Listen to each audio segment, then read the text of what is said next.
What up, y'all? Welcome back to another episode of the Heart of a Lion podcast. I'm your host, Jay, and you have just stepped into the Lion's Den. Now, if this is your first time tuning in, then go ahead and hit that follow or the subscribe button from wherever you're listening to the podcast, as well as follow the page on Instagram at HoAL Podcast. Again, that's at HoAL Podcast. Now, if you're a returning listener, then thank you for coming back for some more. Thank you for tuning in again. The support is always appreciated. Now, last episode, I had my sister as my first guest on the show, which was definitely a great episode. If you haven't listened to it, then go back and listen to it. And again, you know, what better way to follow with the last episode than to have her on again on this episode. So, Aurelia, welcome back to the episode. Hey, y'all. Hey. I was so dry. I was when they hey y'all. Oh my gosh. Oh my gosh. And we have a good topic for y'all today. But before we get into that topic, y'all know how I've been doing. I've been sharing with y'all a content creator or a podcast or whoever that y'all should follow or listen to, subscribe to, whatever. So as I did last week, I'm going to allow Aurelia again this week as my guest to share somebody who she believes you all should listen to or follow or whatever. Okay, before I do that, you didn't ask me to do this again, but I prepared myself thinking you may ask me this question. Well, look at God. Okay, so one podcast / I guess YouTubers that I've been watching have been heartily initiated.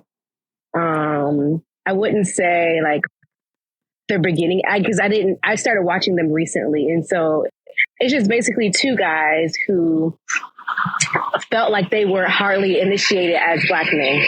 And so now it started off one way, and then they started noticing that a lot of their woes have come from their lack of a spiritual life. And so now you can tell that they are trying to dive deeper into the things of God. And so you can tell that they have gotten more mature even from the past few months. But yeah, I would suggest just listening to them. I don't suggest listening to it around children. Not that they're not clean, but it's very raw material. So yeah. It's pretty good stuff. Is this the one where they recently had Tiffany Montgomery on a few episodes? They talked about witchcraft had a former witch on it. And I think they also had Jackie Hill Perry and Megan on it as well. Okay. Yes. So, and they actually had on Ezekiel and Preston Perry as well. So. Okay, nice. So I've listened to two of the episodes that had Tiffany on it. I have the one with Jackie and Megan on my watch later. I need to go ahead and add the one with Preston and Ezekiel on my watch later as well. But what I will say, what I like about their podcast, I haven't listened to a lot of episodes, but what I like about their podcast is that those two dudes, like one, they're not over talking their guests, but two, like they look like they're actively learning and soaking in what is being taught on their own show. And I can appreciate that so much because I hate when people like over talk. Like, you invited this person on your show. Why are you not letting them talk? Mm-hmm. Yes. And you can tell that they are learning and they're taking in the information that is being given to them. Because like when they had the witch on there, they didn't know, like, again, they're really starting off in their walk with the Lord. And they didn't know, like, why would you put on a witch to give out the information to you guys? Like, you know, to help us. Why would a witch want to help Christians? They wouldn't, but they didn't know that.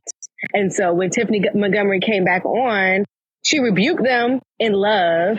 And I feel as if they learned their lesson and, kept it moving. So, yeah. But it's pretty good stuff. Gotcha. So today, Aurelia and I, we get along because we're a lot alike, which is what Chanel, my wife, her sister, always says, like, we're so much alike, which is why we get along so well. And we butt heads too. But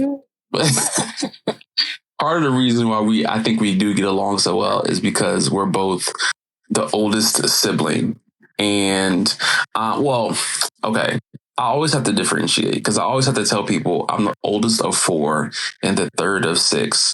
So I'm the third born of my dad's kids, but I'm the oldest of my mom's kids. And I was always the oldest at home because my older siblings never lived with me. Um, but that being said, I didn't realize what they call oldest sibling syndrome or oldest child syndrome. Like I didn't realize that was a thing. And so what's the syndrome? Huh? What is the syndrome? I guess just all the different traits and different things that come along with being an oldest child. Mm-hmm. Which is what I want to get into with you, because some of the things that they talked about was, the need to people please. It talks about how, you have a desire to be left alone and not want to deal with people, but at the same time, you still want to be loved and still want that community. It talks about it talks about how we can be overprotective and treat our younger siblings almost like our own kids.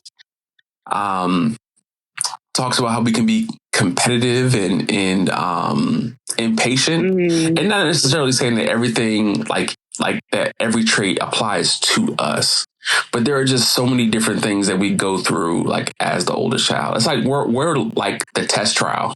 Right. So like for you, like for your experience as an oldest child, like what were some of the things that you experienced, or what were some of the things that you did because of what you went through as the oldest child?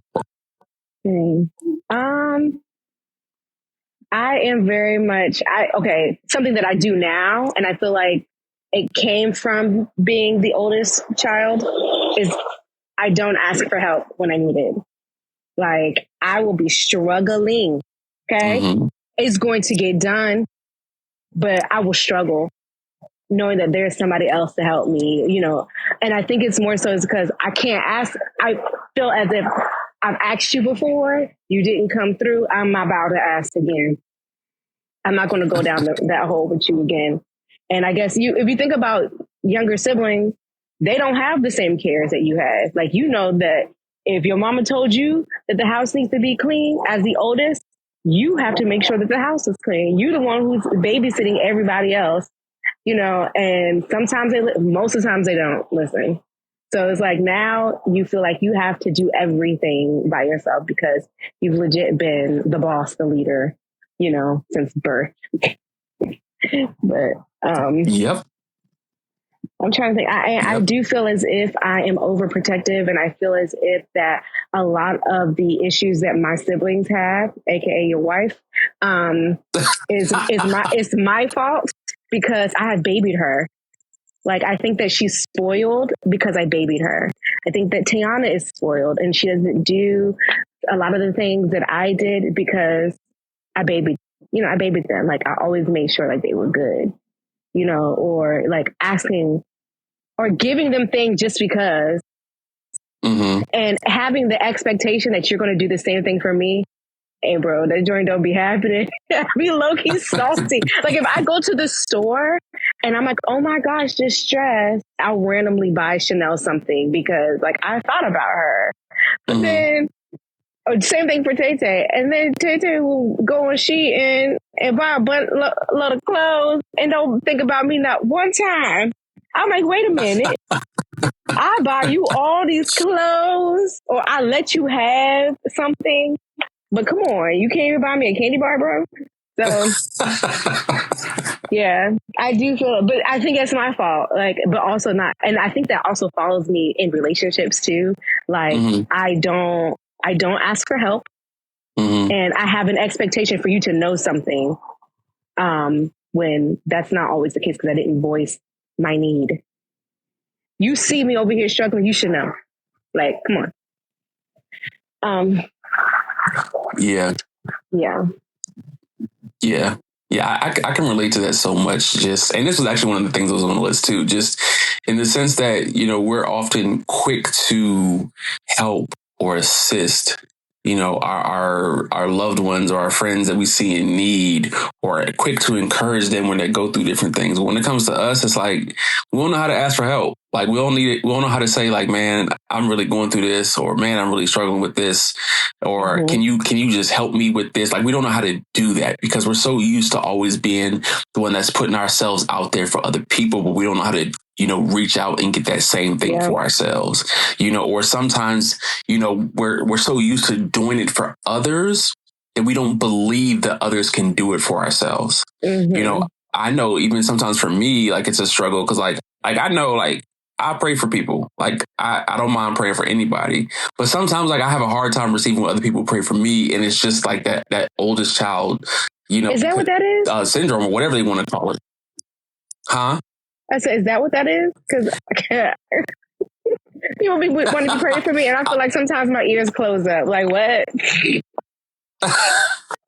I'm just saying, like, in a form or sense of like help, because if somebody wants to pray for me because I'm going through whatever, it's just, I don't know why, maybe it's oldest child something, maybe it's something more. But again, I feel like sometimes it's hard for me to receive, or like I feel like my blockers go up and I'm not receiving it, and I have to push through to receive it.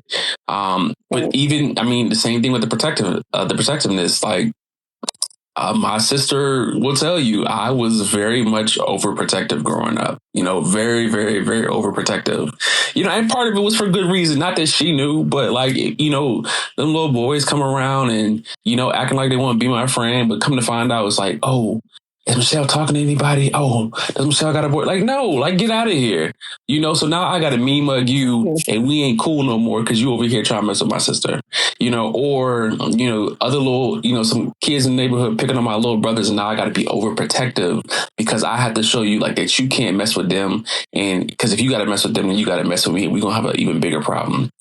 And it wasn't really until I got into my 20s, because I was still overprotective even into my 20s. But it wasn't until I got into my 20s, mid 20s, maybe even late 20s, when I finally realized like they're grown, or they're a certain age, whatever. Like they have to. Jay, I'm sorry, you said in your late 20s because I've had plenty of boyfriends and you were still overprotective. Okay, first of all, and you've only really met one. Okay, I'm talking about the siblings I grew up in the house with. I had to realize for the ones that I grew up with that they are grown, that they can make their own decisions, that regardless with whatever the circumstance is, whether it's a day-to-day thing, whether it's a life thing, whatever, like I have to realize that people are going to make their own decisions, in the same way, like parents, they train up children in the way that they should go. I have to understand that like I've protected my siblings for so long and have guided them for so long. And even though I don't always make the best decisions, like I have to trust that they're going to, that they know what's best, or they're going to follow God's leading in everything. Now, to your point, yes, I've still been protective, but I'm not nearly as bad as I used to be with being protective. And I will stand on that. Oh, she's quiet now. No. I hear you. I can't say anything because I know that I am still protective. And I get the reason why. But don't be trying to be overprotective about who I'm dating if you're not going to suggest nobody. Yeah, I'm just saying. Oh my gosh. I will not suggest anybody if I don't think that they're good enough. I know. And you haven't suggested anybody, and that means you're not hanging out with the right people. But listen, that's another topic for another day. I'm not even about to do this to you. You're not, because this is not what this episode is about. I will also say that as an older child, and I don't know if you experienced this too, but one thing that I used to feel is, I know so when I was a kid, my parents spent a lot of time with me. But as I got older, I found myself isolating myself more from the rest of the family, just because I felt like my parents had 3 younger siblings to deal with. So because they had 3 younger siblings to deal with, I didn't want to add to their plate. So I just kind of like did my own thing and stayed to myself. I was like, oh, I'll figure out what I'm going to eat. Oh, I'll figure out what I'm going to wear. Oh, I'll buy my own clothes. I'll do whatever just so that way I'm not a burden on them, which no oldest child should have that mentality. And I'm not faulting my parents for that, but this was the mentality that I took on. So that way I didn't feel like a burden to my parents. Yeah. I think that some of that it comes natural, but some of it is implied with your parents. Because I remember a time where I felt the same way. Like you notice more of what's going on in the household. Like I remember being in sports and telling my coaches we can't afford the membership fees because I knew how. Like I didn't know how much money we was making, but I knew we weren't rich. I legit thought we were poor. But then I have my sisters over here saying, "Ma, I want a new phone. Why I can't get this?" And it's like I'm like, wait a minute. Do we not see the same things that are going on in the house? But also realizing like, you know, my situation with my dad, like when I was 15 or 14, 15, that's when my dad stopped walking. And then my sister the youngest one was 3 months old. And then Chanel at that time, she was acting out, being a teenager. And so I see these little pieces going on. And it's like, wow, I need to start making the dinner. Oh, I need to not ask for the things that because my mom didn't even know that we had membership dues for sport. But I took that on thinking that I had to do this because, I don't want to burden my parents with those things. But also, I feel like I also tested that stuff too, because Chanel could ask for anything that she wanted and she would get it. But because my parents saw that I was so independent, when I did ask, it was a lecture. And so one day we tested out the theory. Chanel was like, ask mommy and daddy for $10 so we can do such and such. And I was like, no, because they're always fuss at me. And so she went upstairs. She asked my parents for $10 and they gave it to her. I went upstairs and I was like, hey, can I have $10 for such and such? Don't get in the habit of borrowing money. You can't be doing all that. And I was like, see? You see? And I showed them like it was a whole experiment. And look, my hypothesis was correct that, the way that they treated me was differently the way that they treated my siblings. But I don't even think that they realized it. They just saw like, oh, she's more independent. And then that's what it was. So I don't know. I just hope that I don't do that with my son too, because right. I know that I'm hard on Caleb, but that's also him being a boy. Yeah, I'll definitely say that I'm glad that I had a girl first because I think it helped to soften me up and realize like I can't always be hard. And sometimes I think I'm the fussing parent, but I think even with me being the fussing parent, like I still love a lot. But even with me fussing, like I know that oftentimes, God will convict me and I find myself having to go back and apologize. And it's really like a learning curve. You're really learning on the job as a parent. And even to that extent, with me talking about being the fussing parent, it's like, I feel like as the oldest child, you're almost forced to grow up faster than your siblings, because it's like you're forced to learn, you have to learn how to take care of your younger siblings. You have to learn how to, do things around the house to make sure that they're good. You have to make sure that, when you leave the house that nobody bothers them, nobody messes with them. It forces you to grow up in ways that you didn't expect. And in some ways, it's like, I don't want to say you don't enjoy your childhood, because you definitely do. But like, there are certain aspects, it's like, man, like I really didn't enjoy myself in this moment because I was so fixated on trying to make sure that they were good that I wasn't even really sure that I was good. Right. Yeah. And don't let your siblings be bad, because there was plenty of times where I'm like, Chanel, you need to listen, or I'm going to tell mom.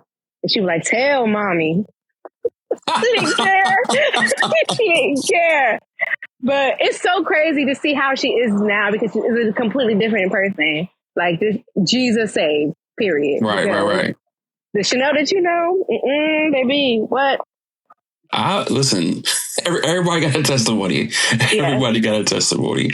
And my case was a little different because I'm not gonna lie, I did tell my siblings, but at the same time, like my younger brothers, well, the baby Andre, he was bad. Like he know he was bad. I would tell him he was bad. But at the same time, him being bad also made me more bad. Just because because he would do stuff, and because he would do stuff, like kids would want to pick on him. And I wasn't, back then, I wasn't the one to try to diffuse the situation. Like I'm not gonna say I instigated it, but I was like, nah, you gonna leave him alone. And if you don't leave him alone, like these are the things that we have to go through, So like I went through a lot. I had a lot of altercations or just, arguments and different things that I went through just because of him being bad, or just my brothers just being boys and growing up in an area where it's like you had to not fend for yourself, but like if you didn't know how to stand up to bullies, then bullies were going to pick on you. Yeah. Do you think that your being an only child has impacted how you parent? Do I feel like it's impacted how I parent? Yes, because in some ways, I'm trying to teach Jordan how to be a great big sister, but also a gentle big sister. Mm-hmm. I'm trying to teach her how to, be a great big sister, be loving towards her brother, understand that, help her understand that, he's not as old as she is. So he doesn't understand the things that she does. She's getting certain lessons and learn and knows certain things that he doesn't. And at the same time, just like you alluded to earlier, like I don't want to be hard on her or make her feel like, we're not there for her, because there are times where, she'll get in her feelings about something and say, nobody's here for me. I'm by myself. I'm like, baby girl, like we're still here. She gets all the love. She gets all the love. And I go out of my way to make her to feel that love as well, because I don't want her to feel isolated. I don't want her to, not to say that she'll never feel certain aspects of being the oldest sibling, but I don't want her to feel, I guess, the significant hardships or the significant emotions that come with being the oldest sibling that so many people have faced. Mm-hmm. Yeah. I feel like, because when you said that, you learned to apologize to her. And before that, you said, like people pleasing. And I was just wondering, do you feel like we are more sensitive and heartfelt because we are the oldest, which is why you apologize to your baby girl? Because I apologize to Caleb all the time. Like I feel so bad when I'm hard on him because I'm trying to teach him responsibility. One, because he's a boy and he's a Black boy. So I'm like, you need to no excuses. But sometimes I also feel like I put too much on him, too much responsibility on him. But I just don't want an excuse later on when he gets older, oh, this is why I did this. I'm like, you can't follow everybody. You know what I mean? So I feel like some of that is, him being a boy, but a lot of it is, me being the oldest sibling and putting and he's the only child. Okay.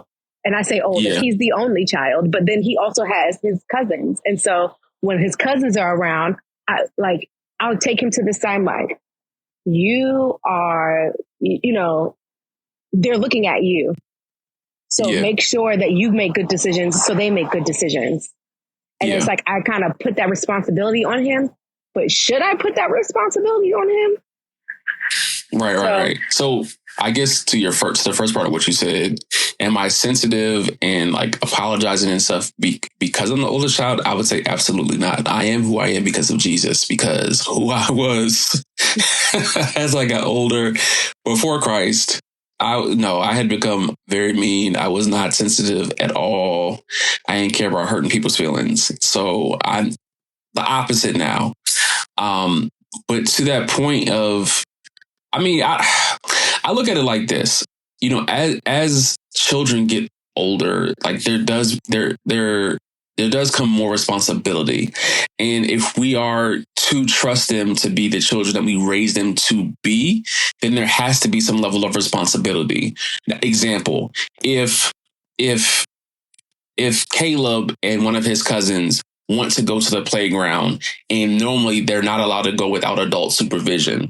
And we'll just say, for the sake of the story, like in the backyard, if they want to go in the backyard and play, and they know that they're normally not allowed to go without adult supervision, then if they keep asking me, then the responsibility then falls on him to say, hey, normally I would have to be out there with you, but since I'm not, because you want to go and I'm not going to be out there, it's your responsibility to make sure that your siblings, your cousins are good, that they're taken care of, and that nothing happens to them.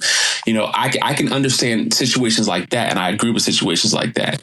On the flip side of it, I don't necessarily think that.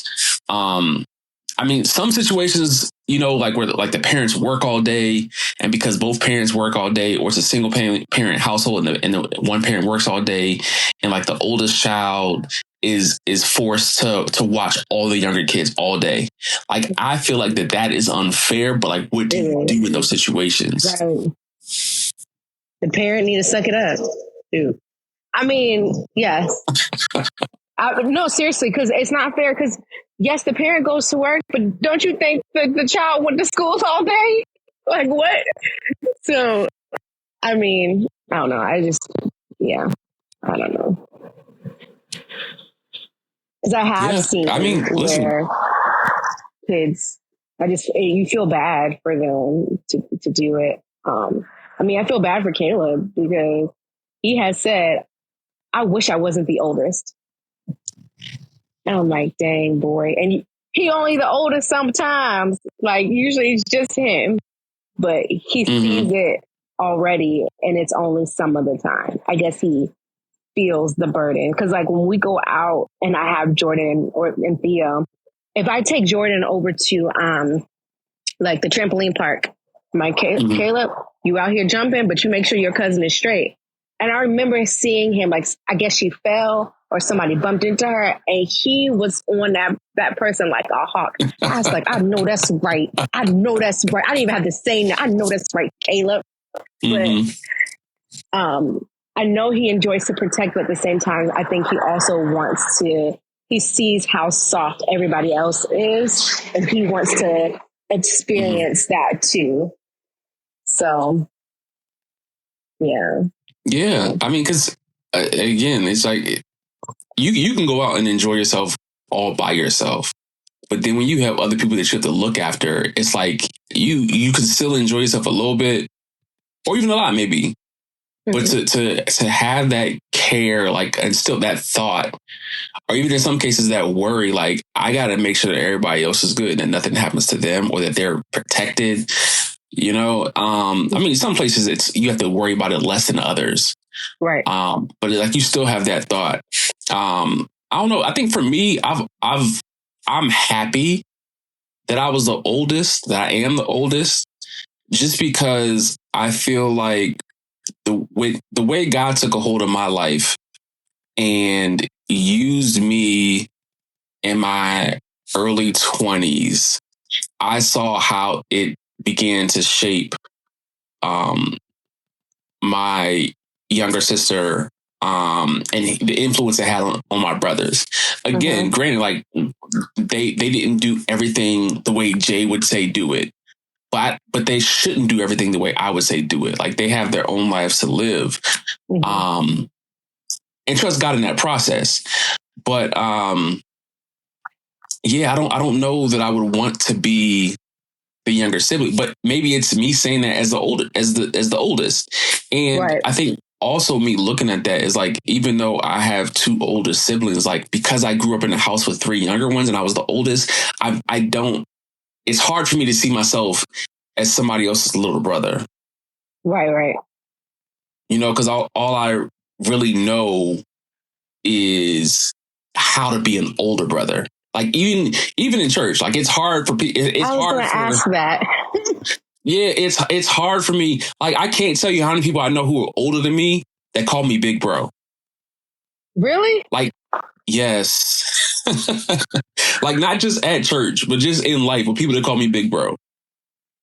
So it's hard for me to receive little brother love because I've never really had somebody take me in as a little brother. I've always been big brother to a lot of people, not just the ones in my house, but I've been big brother to a lot of people. And I can relate to that. I definitely can. I feel as if majority of the friends that I have are younger than me. And I don't know if it's hard for me to seek out mentorship from someone older because I've desired it too. Like I want somebody to pour into me.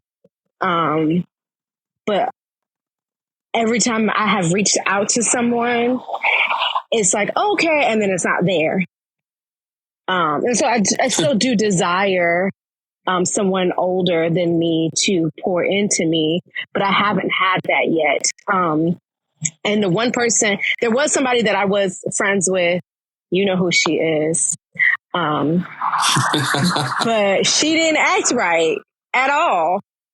And it's like, how can I get spiritual counsel from you when you over here cussing like a sailor? I can't.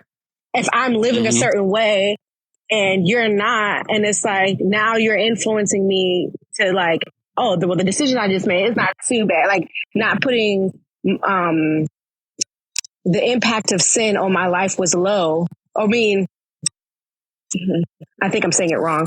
It was higher, but I treated it as low because that's how she did it.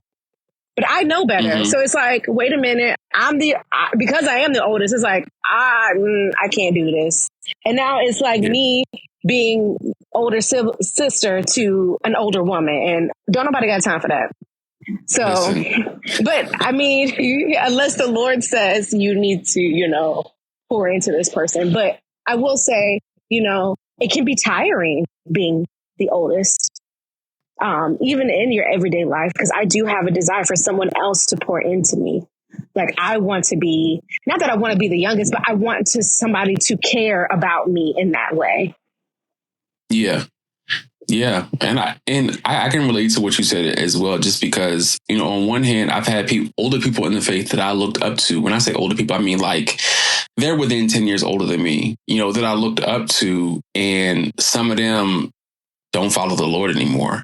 Or if they do, it ain't evident. That's the part right there. It's not evident. But also, similar to you, like I've had that desire, to build relationship with people who are older. But it's like I find myself, and this is just the burden that the Lord has placed on my heart, is just to be the one to always reach out to other people.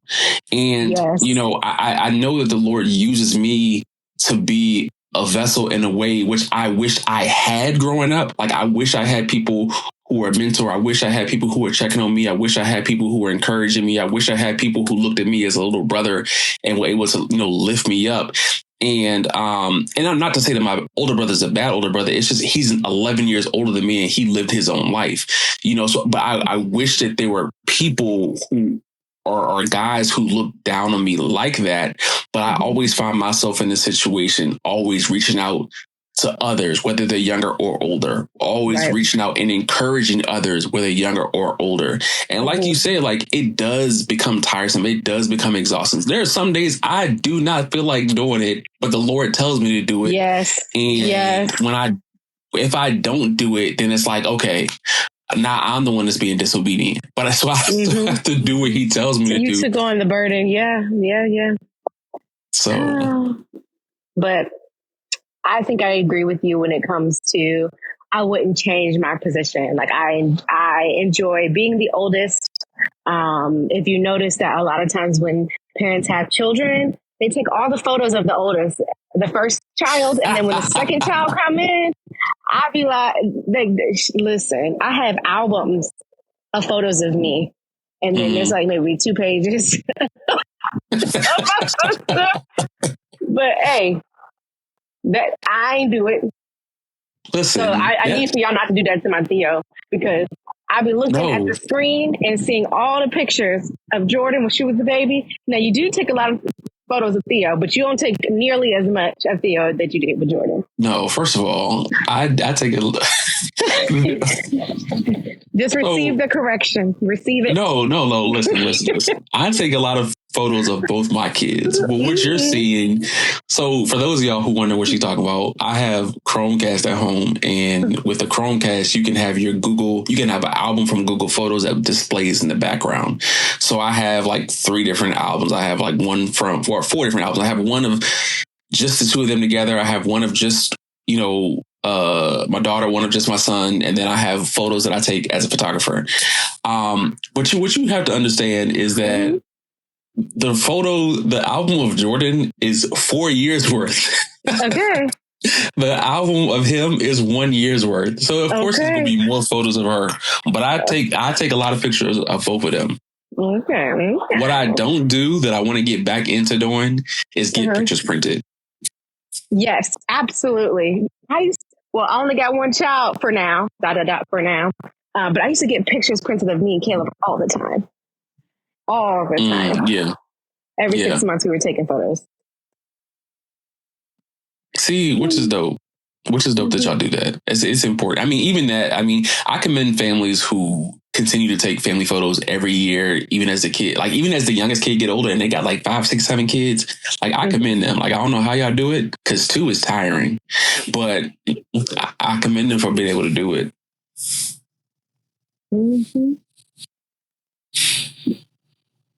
So I'm going to give me another baby. Wow. So is there anything else that you would like to talk about in regards to being an older child? I think that was it. Good conversation. Made me think about something, but maybe I'll go out and seek mentorship again or ask the Lord to provide it, because you can't, pour out of an empty cup. Yeah. Yeah. Amen. Ooh, speaking of which, so we were at church last night. Yes. And while we were at church, I saw clear as day. Like, I can't say it was me, but I'm just going to say me for the sake of it. Mm-hmm. But I saw a charging station, kind of like a phone charging station. Mm-hmm. But this wasn't a phone charging station. This was a people charging station. Mm-hmm. And on the back of my back, on my back, not the back of my back, but on my back, I saw like my battery being charged, and I remember it was like 4 bars. And I remember it getting full, and I remember thinking to myself, like, man, that's it. Like, that's all I got. But I was charged, and the whole point of this charging station was to be charged and sent out. In the same way, like you charge your phone and then you take it like, okay, I'm good. I can do what I need to do. So I had the full battery. And I remember thinking, man, that's it. And then the Lord saw my desire for more, so he increased it. So instead of me having just 4 bars and now I'm full, it was like now it's 15. And the whole point was, if I'm believing the Lord for the Lord to increase my capacity, one, that means I need to spend more time with him, but that also requires more from me if I'm going to go out and do more, if I'm believing him for more. So even as we talk about, our desire to have certain things, it's like the Lord continues to increase our capacity to go out and be more for other people, to do more for other people, allowing him to lead us, but to do the things that we're seeking. And I don't know how God tied this all in, but it's just amazing to see like where we are today and how, yes, we may do things differently, or we would have done different things differently, but at the same time, like, we weren't our parents. So we can take the same lessons that we learned, or the same things that we wish were done differently, and apply it differently in our own kids or in other people, to which then it makes me want to ask you the question, what would you say to a girl, to a young girl who is the oldest child and she feels like she's having the hardest time being the oldest sibling? Wow. Jay, you couldn't ask me this question earlier so I could prepare myself for an answer. Listen, this just came to me. I really don't know, but I would say, I don't know if I could say anything outside of like, it's going to be okay. Like, don't take on the burden. instead of saying, but actually trying to help her as far as like pouring. And that might be the oldest sibling in me talking, pouring into her so she feels as if that she doesn't have to take on the responsibility of the world. Because you can say what you want to say to try to get someone to not feel a certain way. But I feel as if a lot of times it's the doing that helps. So I think I would do instead of just say, like, try to take her under my wing and, school her when it comes to, because of course, when you're the oldest, you are feeling all the feelings. Oh, I'm mad because of such and such and such, or I feel like this because of this. And so, but when somebody is over you, you feel away, you feel away. So I think I would, try to do that. But I really don't know what I would say because I haven't had someone say it to me, I guess. Yeah. I think similar to you, I would just allow them the opportunity to vent, to get stuff off their chest.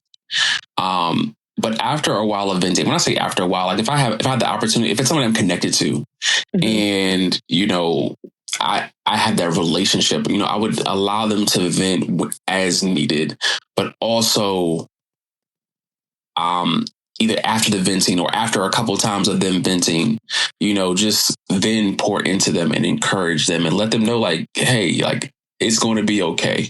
But also just encourage them to incorporate God in everything as well.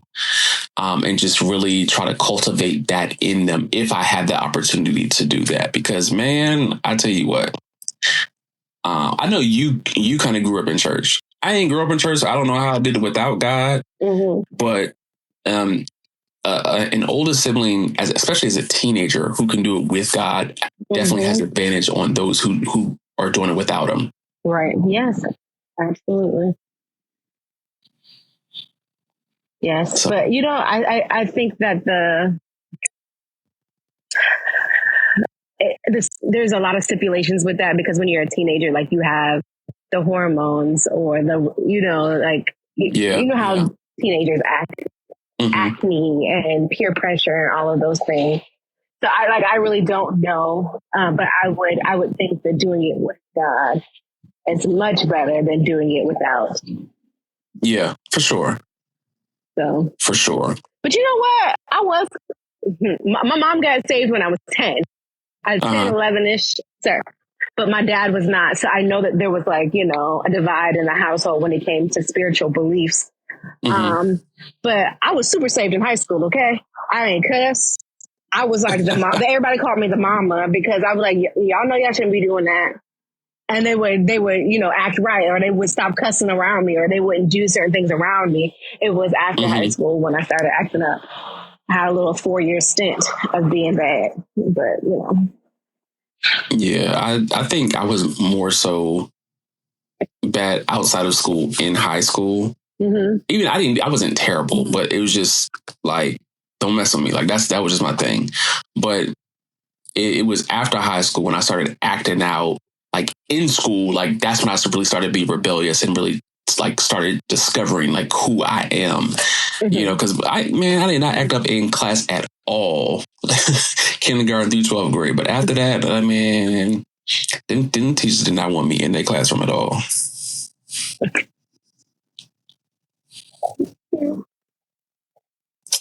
But anyway, today was a great conversation. I appreciate you again for coming on to today's episode, for talking about this. I think it was good that we were both able to get things off our chest, but also just, I think in some ways we learned a little bit about each other, but again, we can relate to each other. So again, one more time, go ahead and tell the people where they can find you, where they can follow you. You can follow me on Instagram at It's Really Aurelia. And then I have at all the Shenans and at O_sweet soul for my business. But you'll be seeing some new things coming out soon. If you follow, you'll see the new things. Well, all right. All right, y'all. I appreciate y'all for tuning in again. Thank y'all for listening. Until next time.